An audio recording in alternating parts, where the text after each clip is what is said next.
استاذنك شيخنا في مداخلة. نعم. معنا الدكتور عصر بن محمد النصر، المشرف العام على مشروع المقرأة الحنبلية بالأردن. حياكم الله دكتور عصر. حياكم الله يا دكتور وهاب، حياكم الله. نرحب بكم دكتور عصر في هذه الليلة، ونود أن تعرفونا على هذا المشروع العظيم، مشروع المقرأة الحنبلية بالأردن. متى نشأ هذا المشروع وما أهم مجالات النشر عندكم؟ حياكم الله يا دكتور عبد الوهاب. ابتداء أبارك لك حصولك على درجة الدكتوراه. الله يبارك فيك ورعاك. وبفضيلة الشيخ الدكتور عبد الله البطاطي، أسأل الله سبحانه وتعالى يحفظكم جميعا بحفظه. الله يرضى عليك ويسلمك. مشروع المقرأة الحنبلية دكتور عبد الوهاب المشروع بدأ تقريبا من 5 أو 6 سنوات تقريبا. ما شاء الله. هو جاء تلبية للحاجة الواقعية التي يحتاجها طلاب العلم حقيقة، لأن الحنابلة في بلادنا قليل كما تعلم. نعم. ولذلك رأينا أن ننشئ هذا المشروع بحكم انتماء إلى المذهب الحنبلي، خصوصا نحن في شمال الأردن ننتمي للمذهب الحنبلي، فرأينا أن ننشئ هذا المشروع حتى يكون يعني بيئة علمية متخصصة يستطيع أن يقدم لطلاب العلم عموما وللحنابلة على وجه الخصوص، أن يقدم لهم العلم الشرعي، وكذلك أن يقدم لهم فقه ومذهب الإمام أحمد رحمه الله رحمة واسعة. المشروع يعني تقريبا حديث النشأة 6 سنوات أو 5 سنوات، ولكن بفضل الله سبحانه وتعالى كان لهذا المشروع يعني صدى كبير جدا، كما لاحظت من خلال العرض يعني فضيلة الشيخ دكتور عبد الله يعني إنتاج العلمي. وهناك طبعا كتب لم تعرض، لم تصل للدكتور بعد، إن شاء الله تصل في المعرض القادم بإذن الله سبحانه وتعالى. كتب يعني بإذن الله مهمة ومؤثرة في الواقع العلمي بإذن الله سبحانه وتعالى. ما شاء الله. مساك الله بالخير يا شيخ عصر. الله يحييك يا دكتور عبد الله، سعدت بوجودي. الله يعافيك ويسلمك. نحن لنا سعداء بمداخلتك معنا ونتشرف بذلك، الله يعطيك العافية. ومسألة المقرأة يا شيخ، هل هو مقر موجود يعني في دراسة انتظامية ولا موقع يشترك فيه الناس؟ وهل هو خاص بأهل الأردن ولا ممكن حتى من غير أهل الأردن؟ لا، هي المقرأة غير خاصة للأمانة، بمعنى أنها عامة، ولكن وجهناها لأهل الأردن للخصوصية التي ذكرتها قبل قليل، بمعنى أن الحنبلية في الأردن يعني تعاني قليلا حقيقة من قلة السالكين ابتداء كان، ثم من ضعف التنسيق وتقديم المذهب. أيوة. لكن هي حقيقة إنتاج عام، ولذلك نحن إن شاء الله كما سأذكر لكم بعد قليل في مشاريعنا العلمية خصوصا في الدورات العلمية. لدينا كثير من الطلاب من كثير من البلدان، من دول الخليج العربي، من السعودية، من العراق، من سوريا، من فلسطين، حتى من مغتربين في أوروبا، في أمريكا اللاتينية بفضل الله سبحانه وتعالى، في تركيا، دول كثيرة جدا. عندنا كثير من الطلاب بفضل الله سبحانه وتعالى. طيب يا شيخ، إيش اللي خلاكم يعني تؤلفون مؤلفات جديدة خاصة بمقرأة ولم تكتفوا بما سبق من المصنفات الموجودة على ما هو معروف ومعهود إما في الجامعات والكليات والمعاهد أو حتى في الدورات؟ أنتم تنشئون من جديد يعني متونا خاصة لكم. صحيح، وهذا مقصود دكتور عبد الله. نعم. وهذا السؤال يعني سئلناه كثيرا حقيقة، لماذا يعني لا تكتفون بما كتب؟ نعم. الكتب التي كتبت كتب عظيمة، ونحن لم نخرج عما جاء فيها أبدا. نعم. ولكن حقيقة واقع الحال دكتور عبد الله يقتضي منا أن نجمع مع الكتب المتقدمة، أن نجمع ما استجد من المسائل والمناهج، وخصوصا كما تعلم أن المذهب الحنبلي اليوم يعني تتنازعه فئات وتنتمي إليه فئات كما في الحنابلة الجدد وأمثالهم. ولذلك لا نستطيع، وهم اليوم يجادلوننا في كتب علمائنا المتقدمين. ولذلك رأينا حقيقة أن نقدم مادة علمية تجمع بين منهج التقرير لما هو ماضي وكذلك منهج الرد على الأمور الطارئة، كما لاحظت في كتاب فقه تاريخ المذهب، وكما لاحظت في كتاب التأهيل الفقهي. طيب هذا كان الموضوع. ما ذكرت لنا حتى الآن كم إصدار لكم عن المقرأة، يعني كم كتاب خرج؟ يعني الإصدارات المقرأة والله الحمد تتجاوز يعني 12 إصدار إلى الآن بفضل الله سبحانه وتعالى. ما شاء الله. ما عرضته منها أنت الآن يعني تقريبا ثلثين من هذه الإصدارات. صحيح. حقيبة المقرأة تقريبا 6 كتب، هي الحقيبة، هذه الحقيبة مجموعة. هي في 6 كتب بفضل الله سبحانه وتعالى. أيوة، هي هذه عرضناها. نعم، هي التي تم عرضها. صحيح. كتاب التأهيل الفقهي الذي ذكرته، كتاب هذا الأزرق، نعم، هذا غير داخل بالحقيبة، هو كتاب مستقل، مطبوع مستقل. صحيح. وأبشرك بأن هذا الكتاب اليوم بدأنا بتصوير دورة علمية متخصصة له بفضل الله سبحانه وتعالى. ما شاء الله. وسنعلن عنها قريبا بإذن الله سبحانه وتعالى. كذلك كتاب التأهيل الحديثي، هذا كتاب متخصص نعم. فيه خلاصة يعني الكليات الشرعية في علم الحديث على طريقة أهل السنة والحديث. صحيح. وهذا الكتاب قبل أنهينا الدورة فيه، صورنا دورة كاملة وفيها يعني دفعتين بفضل الله. الدفعة ما الأولى شاء الله انتهت ما شاء الله. طيب بفضل الله سبحانه طيب وتعالى، يا شيخ، وطالب يحصل على شهادة. نعم. أنا وجدت يا شيخ في أثناء المقدمات أو في أثناء تذكرون بعض الكتب اللي مؤلفة مثل إشكالية الفقه ونحو ذلك في بعض الكتب، هل هي خرجت ولا هي مشاريع قادمة إن شاء الله؟ لا، كثير من الكتب بفضل الله خرجت ما شاء الله. يعني الآن نعم هناك كتاب الآن في الطباعة، أكثر من كتاب بفضل الله. في كتاب في الطباعة الآن هو الذخيرة الأردنية في شرح مقرر دبلوم مقرأ الحنبلية. هذا المقرر دكتور عبد الله الذي هو من مفردات الحقيبة. أيوة. هذا المقرر الله سبحانه وتعالى يعني صورناه وقدمناه في برنامج علمي، تخرجت منه الآن 3 دفعات بفضل الله سبحانه وتعالى وحصلوا شهادات علمية من المقرأة. واليوم عندنا الدفعة الرابعة والخامسة بفضل الله سبحانه وتعالى. هذا المقرر بفضل الله يعني تم كتابة الشرح وتمت مراجعته، والآن هو بالطباعة سيطبع في مجلدين كبيرين في 8 مواد علمية بفضل الله سبحانه. نعم والله هو كان جاي سؤال أن بعض ما صنفتوه يا شيخ يحتاج إلى شرح، والشرح نعم. على الطريقة نفس الطريقة المنهجية اللي أنتم أسستوا عليها المتن والمختصر وما كان. والحقيقة أيضا هذا وأنا قلت هذا أثناء الكلام العرض أن بعض الكتب تصلح تطبعوها لوحدها، تراها ممتازة يا شيخ، يعني حتى ما شاء الله طريقة الطرح والاختيار والتسلسل يعني يجعلها في المصاف الأولى في تاريخ المذهب ولا في قضية تاريخية المذهب العقيدية ممتازة. ليتكم ما تجعلوها ضمن فقط مشروع، حتى للطرح العام يعني ممكن الاستفادة منها. ليتم تفكرون في هذا مطروح دكتور عبد الله. يعني صاحب الدار الأستاذ محمد صبحي طرح علينا أن لا تكون حقيبة مجموعة، تباع مجموعة وتباع كذلك مفردة حتى ينتفع الناس بما ذكرت. طيب يا شيخ، نعم إن شاء الله. لو تبشرنا كذا ببعض أعمالكم القادمة يعني الحاجة القريبة. طيب أبشر يا دكتور عبد الله. من الأعمال القادمة التي ستصدر هذا الشهر إن شاء الله هو كتاب الذخيرة الأردنية، وسميناه الذخيرة الأردنية من باب يعني توطين المذهب في أرضه. نعم. الذخيرة الأردنية في شرح مقرر دبلوم مقرأ الحنبلي سيصدر إن شاء الله، سيكون في معرض عمان بإذن الله. حاولنا أن يكون في معرض الرياض لكن أظن أن الوقت لن يتسع لذلك. نعم. لكنه سيكون في معرض عمان بإذن الله سبحانه وتعالى. الكتاب الذي بعده بإذن الله والمادة جاهزة، لا تحتاج فقط بعض المراجعة والتنسيق. نعم. وحاشية على كتاب التيسير، تيسير عزيز الحميد للشيخ سليمان بن عبد الله. ما شاء الله. وسميناها الحورانية نسبة إلى الأرض التي أنا منها في شمال الأردن، حوران. ما شاء الله ما شاء الله. وهذا الحاشية كبيرة وهي حاشية علمية ومهمة جدا بفضل الله سبحانه وتعالى. أحسنت. تكون في أقسام، قسم مدخل علمي إلى تاريخ الدعوة والإجابة عن كثير من الإشكالات، ثم الكتاب مع حواشيه التي جمعناها من شروحات كتاب التوحيد وغير ذلك من الكتب المهمة. ما شاء الله. وكذلك سيكون هناك تخريج علمي للأحاديث والآثار الواردة في شرح الشيخ سليمان. نعم. وكذلك سيكون هناك فهرس علمي بإذن الله للكتاب. نحن هذا إن شاء الله بعد شهر أو شهرين بالكثير يكون في السوق بإذن الله. نحن بس الشيخ آخر أمنية، وهي أن تذكرون دائما أعده اللجنة العلمية في المقرأة الحنبلية، ليتكم تذكرون أسماء أصحاب اللجنة العلمية هؤلاء. أبشر جزاك الله خير. أكرمك الله خير شيخ عصر على هذه المداخلة الكريمة. الله يحفظكم يا دكتور عبد الوهاب والشكر لكم. جزاكم الله خير. الله يرضى عنكم ويحفظكم. كان معنا الدكتور عصر بن محمد النصر المشرف العام على مشروع المقرأة الحنبلية بالأردن. نبدأ. بسم الله. هذا سلمك الله عندنا مجموعة من إنتاج مشروع علمي قائم لإخواننا في الأردن، سموه بالمقرأة الحنبلية. المقرأة الحنبلية أحد المشاريع العلمية القائمة في الأردن، الهدف فيها التأصيل العلمي في العلوم الشرعية، أولها ما يتعلق بمذهب الإمام أحمد فقها وأصولا وما تفرع عن ذلك مع بقية العلوم من حديث وعقيدة وشيء من ذلك. والقصد منه إخراج طالب علم متميز متمكن في قضايا الأصول ويفهم المذهب ومسألة المذهب والتقعيد له من كل نواحيه. كان من بداية ما أنشأوا له، لأنه يحتاج إلى برنامج، يحتاج هذا إلى مشروع علمي يصنف فيه عدد من المصنفات تأخذ بالسبيل إلى السالكين. فكان مثل هذه الحقيبة الحنبلية اللي هي عندنا، شوف هذا القسم الأول، هذه حقيبة حنبلية.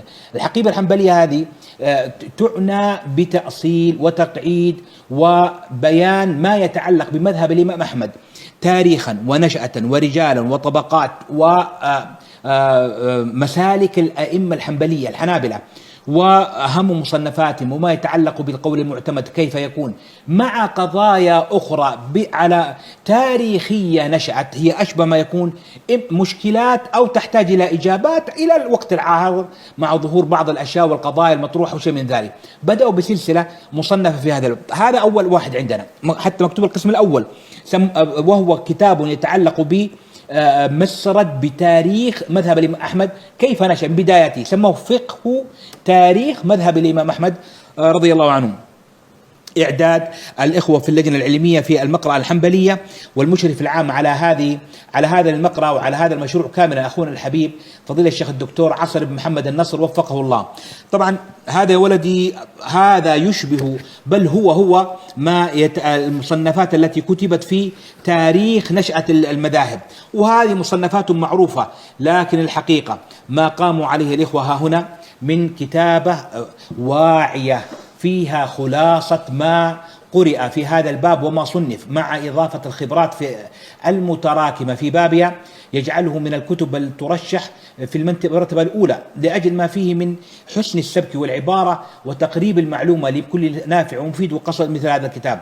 أنا كنت أتمنى أنه لا يكون ضمن سلسلة، يصدر لوحده حتى ينتفع به لكل من أراد وليس خاصا بهذه المجموعة. طبعا البدايات بداية الفقه كيف نشأ من عهد النبي صلى الله عليه وسلم، ثم أحد الصحابة والخلفاء الراشدين ثم التابعين إلى نشوء مذهب أحمد. بعدين تعال من الإمام أحمد، من بداية الإمام أحمد ونشأة شو المدارس الفقهية شو المدارس كاملة إلى لأنه سيتسلسل معك خلاص، لأنه كيف وصل الفقه إلى أحمد، ثم بعد أحمد سيأتي الكلام عليه داخل المذهب الآن داخل المدرسة الحنبلية، وسيتكلمون عنه في قضايا معروفة مشهورة مطروقة في مسألة نشأة المذاهب وشيء من ذلك، من مسألة يعني مذهب أحمد ونشأته، طبعا ترجم له تعدد الروايات وأنواع فقه طبقات الحنابلة والأصحاب والتماشي والأطوار التي مر عليها المذهب وهكذا، وألفاظ يتعلق بها قضايا مطروحة مشهورة معروفة.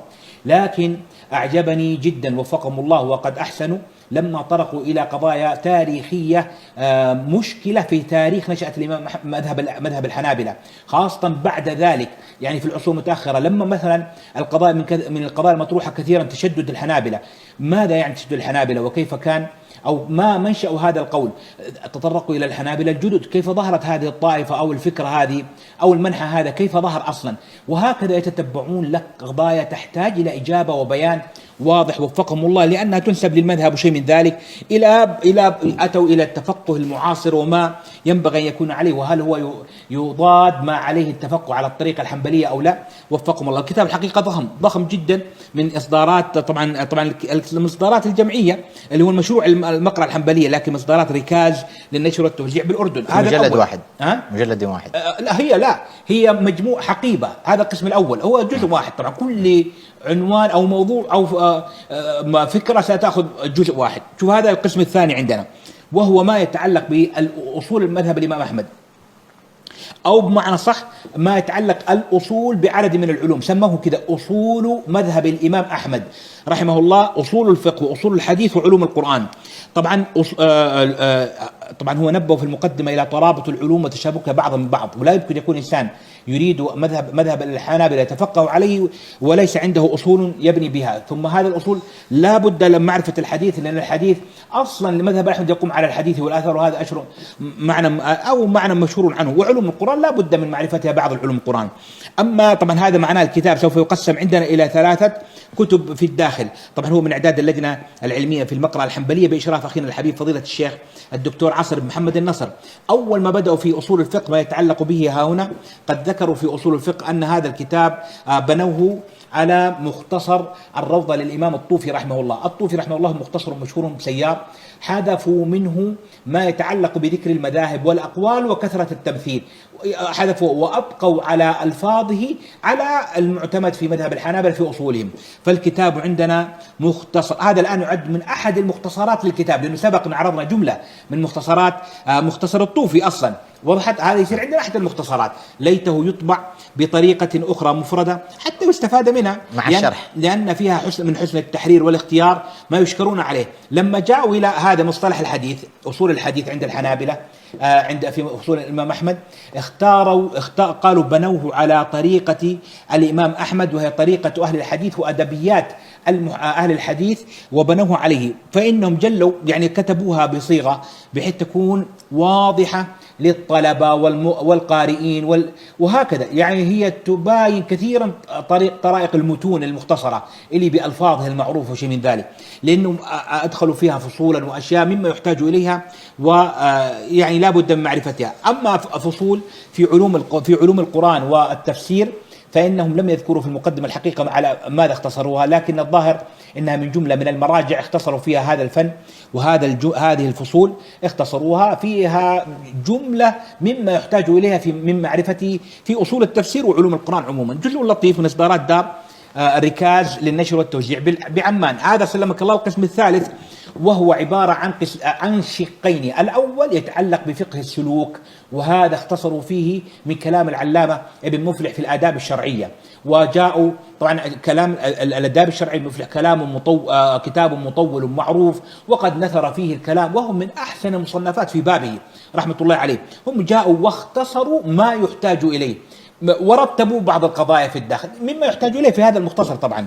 ثم لما جاءوا إلى فقه العبادة بعد ذلك، هذا القسم الثاني سموه هذا القسم الثالث فقه السلوك. ثم عندنا فقه العبادات والمعاملات والأحوال الشخصية من إعداد اللجنة العلمية بالمقرأة الحنبلية إشراف أخينا الحبيب فضيلة الشيخ الدكتور عصر بن محمد النصر وفقهم الله. وقد نصوا في المقدمة على سلمك الله، شوف هذا على أنهم طبعا هم في هذا أنا الحقيقة ما عرفت هذا العنوان على ماذا يدل، اللي هو المنتقى من هداية السالك إلى أحسن المسالك على طريقة الإمام أحمد.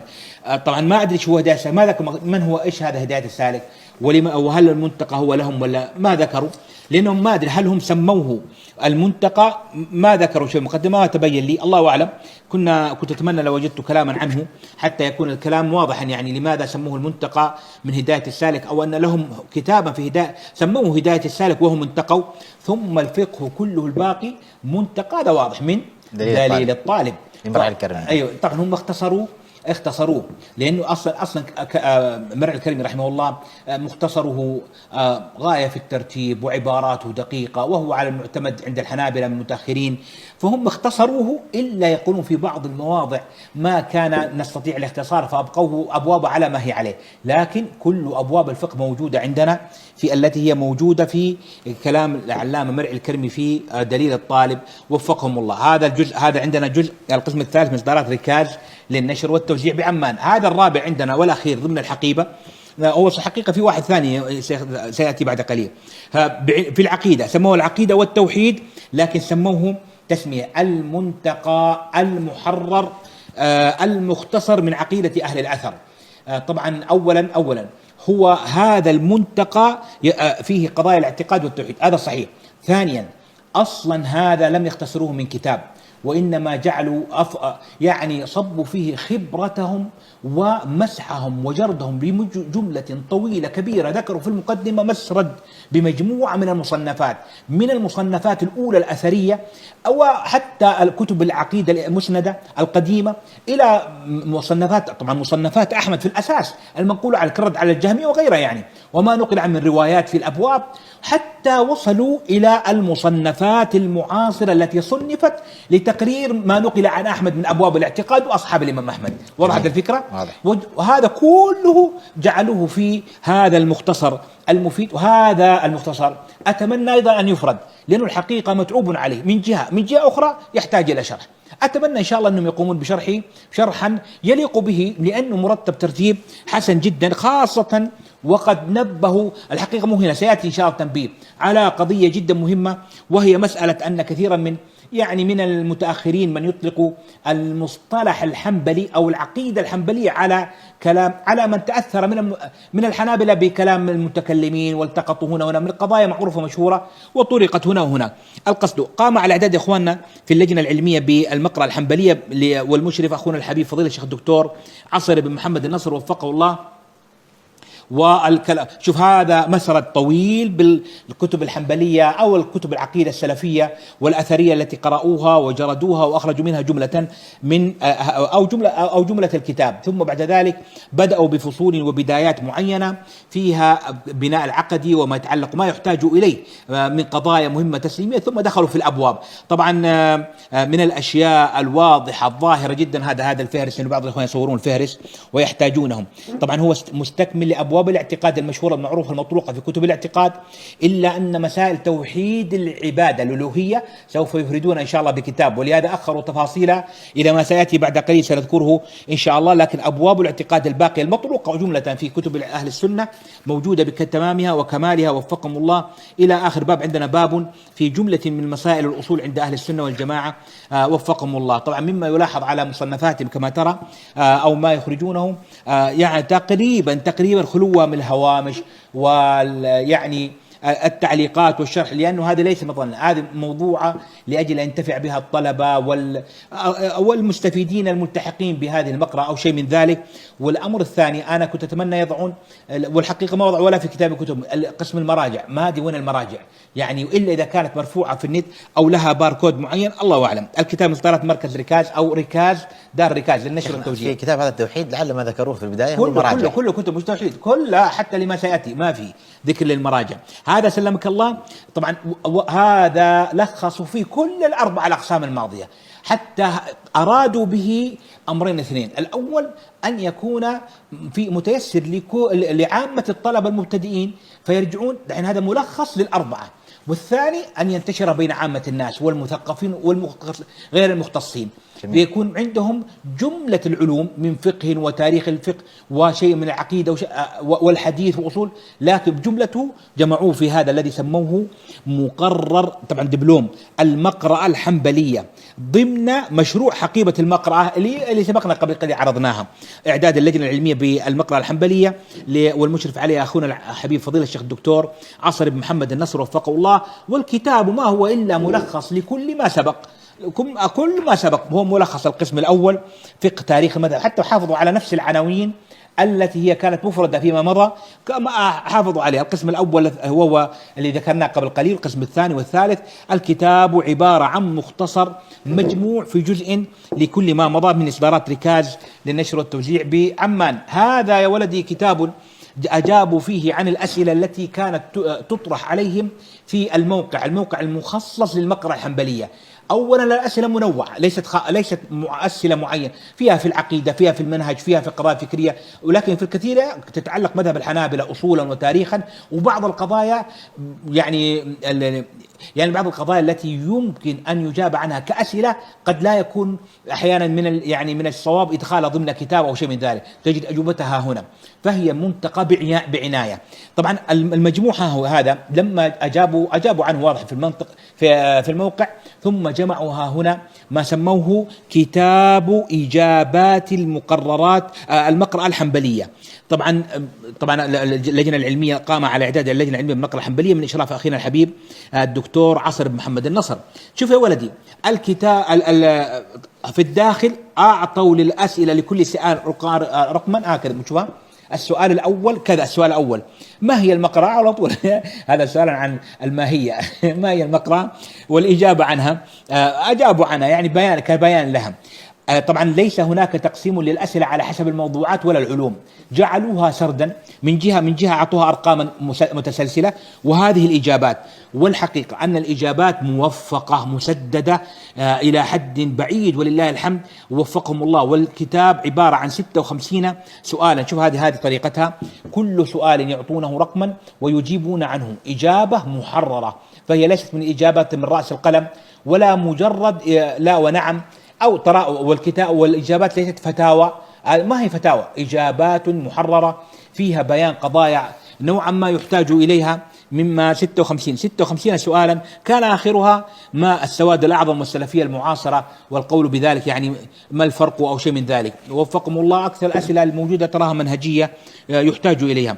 طبعا الكتاب من إصدارات أيضا أظن ركاز، يعني إن شاء الله في يعني لأن هم ما شاء الله متقاولين معها إن شاء الله ركاز. لا والله ما أنا شايف دار هنا موجودة، ما أنا شايف اسم دار يعني. هذا سلمك الله ضمن مقررات الدبلوم. شوف مقرر الدبلوم هذا خاص بعلم الحديث أو بمصطلح الحديث، سموه التأهيل الحديثي. طبعا هذا اللي قبل مقرر الدبلوم التأهيل الحديثي. شوف علوم الحديث ومصطلحه وعلم الرجال وتدوين السنة وتخريج الحديث وعلم العلل، هذه علوم جملة يحتاج إليها في معرفة علوم الحديث. هذه يسمى علوم من علوم الحديث، وهي أصيلة في هذا الباب وعميقة. اخواننا في اللجنه العلميه في المقرأة الحنبليه باشراف اخينا الحبيب فضل الشيخ الدكتور عصر بن محمد النصر جاءوا الى هذا المقرر، وهذا من المقررات المطوله، هذا مقرر الدبلوم مطول عندنا. جاءوا وجمعوا في هذا الكتاب ما يتعلق بهذه القضايا وقسموها هو داخل العلم الحديث الى عدد من العلوم: علم العلل، علم الرجال، علم تدوين السنه، علم كذا علم كذا، وبهذه الطريقة فتكلموا عنها. يعني الحقيقة من هذا الكتابات هم في هذا الباب من الكتابات التي فيها تبسيط وتسهيل للمادة. خلينا نشوف هذا مثال. شوف هذا كلما انتهوا من مادة انتهت مادة علوم الحديث، شايف انتهى اللي هو المصطلح، جاءت مادة تدوين السنة النبوية ويتكلمون عنها.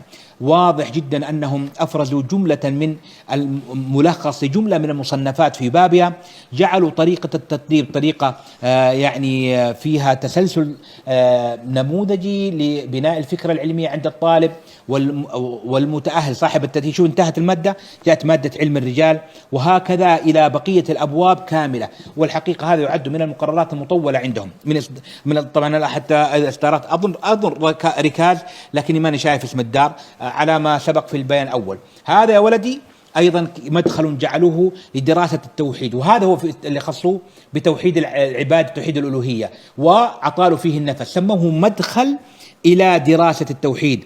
إعداد اللجنة الدائمة أو العلمية في المقرأة الحنبلية بإشراف أخينا الحبيب فضل الشيخ الدكتور عصر بن محمد النصر.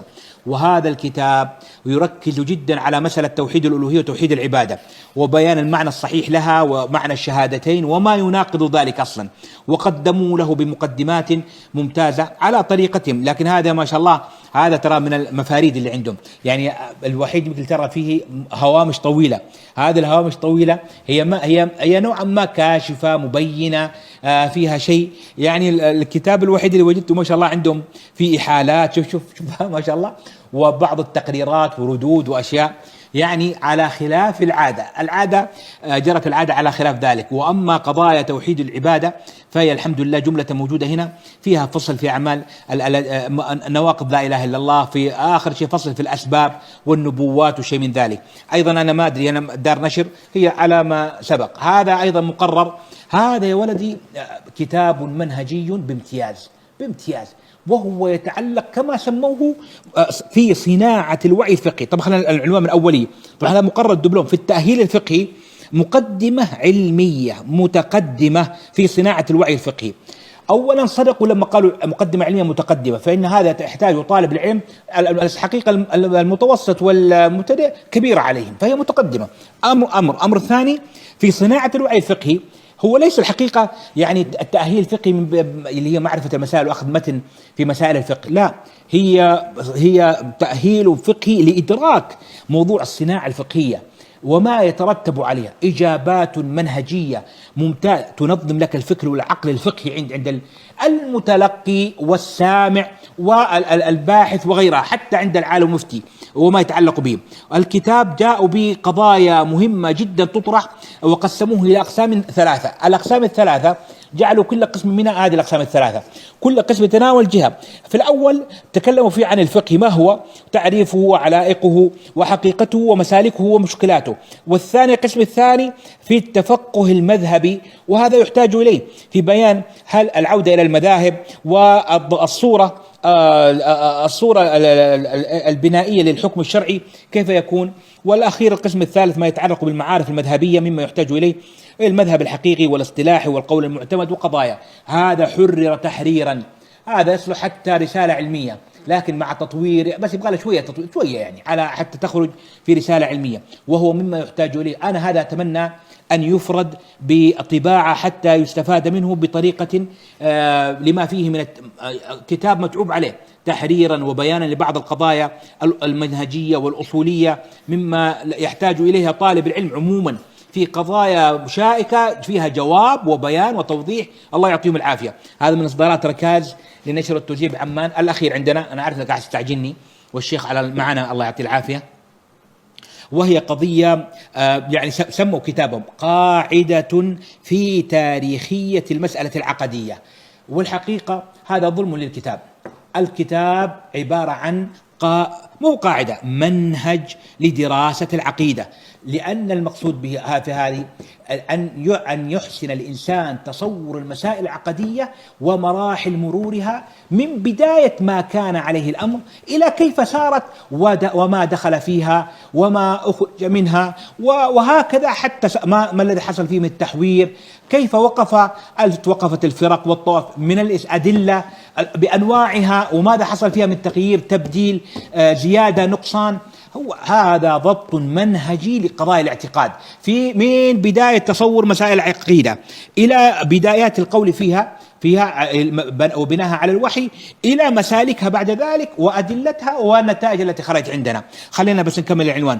قاعدة في تاريخية المسألة العقدية، إعداد اللجنة العلمية في المقرأة الحنبلية بإشراف أخينا الحبيب فضيلة الشيخ الدكتور عصر بن محمد النصر وفقه الله. وهذا الكتاب طبعا حتى قدموا الفهرس في الأول، بدأوا يتكلمون فيه عن قضايا مهمة مما يحتاج إليه في هذه القضية المسألة من معاني مهمة، يعني هذا وقوف مع الأدلة، العقل السليم، الفطرة والاستدلال، أحاديث الأحاد وما دخل فيه من أقوال الطوائف والمسالك في قضايا تحتاج الوقوف عندها حتى يعرف بعد ذلك كيف آل الأمر في الطوائف والفرق إلى من التحريف ومن استدبار لأحاديث الأحاد أو تغيير أو تأويل.